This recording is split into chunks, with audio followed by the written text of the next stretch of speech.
In 10th century Baghdad, the intellectual climate was defined by a massive effort to translate the sciences of the ancients, Greek philosophy, math, and medicine, into Arabic. Al-Fārābī did not merely translate these texts. He worked as a system architect, attempting to reconstruct the demonstrative methods Aristotle had used to build his scientific proofs.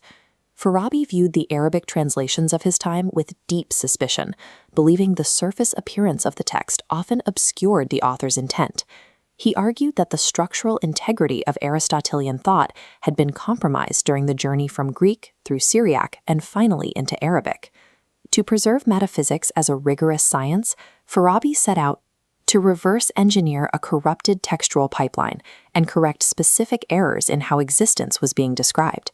Fārābī identified the core of the problem as a schema tes lexos, a sophism of grammatical form. This occurs when the grammatical structure of a language fails to track the actual logical structure of reality, creating a deceptive mental model. The original Greek language used a specific tenseless syntactic function to express the concept of being. Lacking a direct equivalent, Arabic translators used the word mawjud, which literally means found or existent. Forcing this specific Arabic term into the Greek logical framework introduced a shift in meaning that altered how scholars understood the nature of things. This grammatical mismatch misrepresented the relationship between an object and the fact that it exists. To understand this discrepancy, we look at the difference between primitive and paronymous terms. A paronymous term is a word derived from another, signifying a subject possesses a certain quality. For example, whiteness is a primitive, abstract noun. In contrast, white is paronymous. It implies an underlying subject that happens to possess the accident of whiteness. Fārābī observed that the Arabic word for existent, mawjud, follows this same paronymous structure. This grammar suggests a thing exists because an external accident of existence attaches to it. Treating existence as an accidental attribute implies the subject needs a prior cause for that attribute.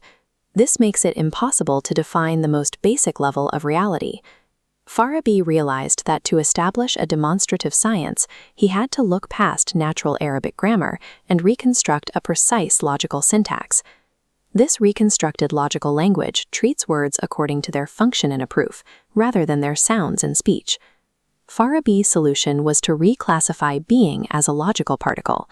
Particles like and or if are parts of speech that connect terms without having independent meaning.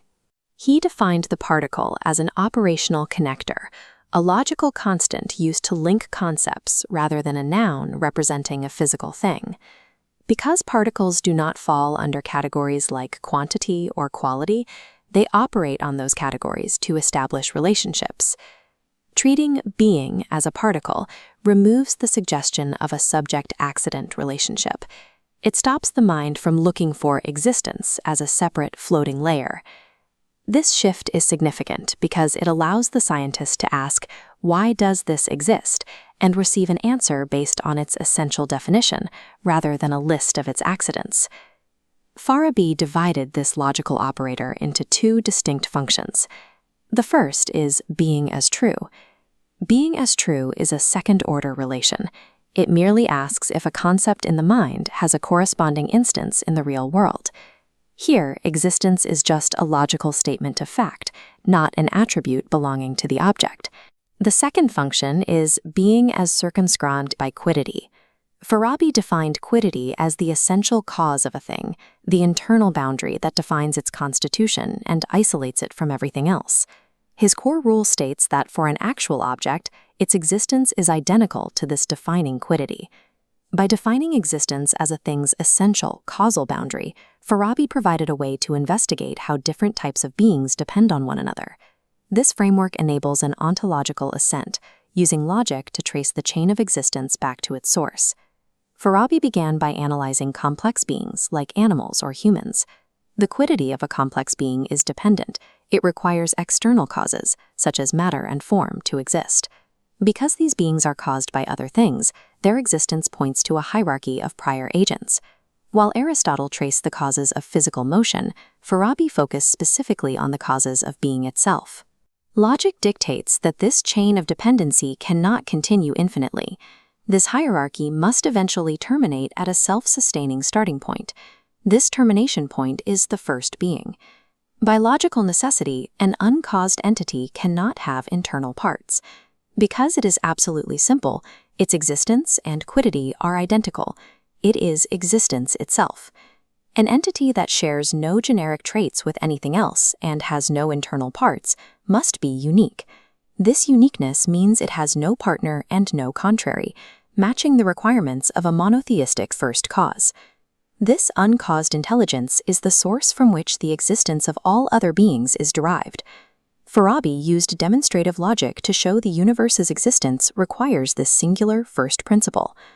Fārābī began with a grammatical problem, a translation error threatening to turn existence into a series of accidents. He intervened by reclassifying being as a logical particle, removing the linguistic errors of the past.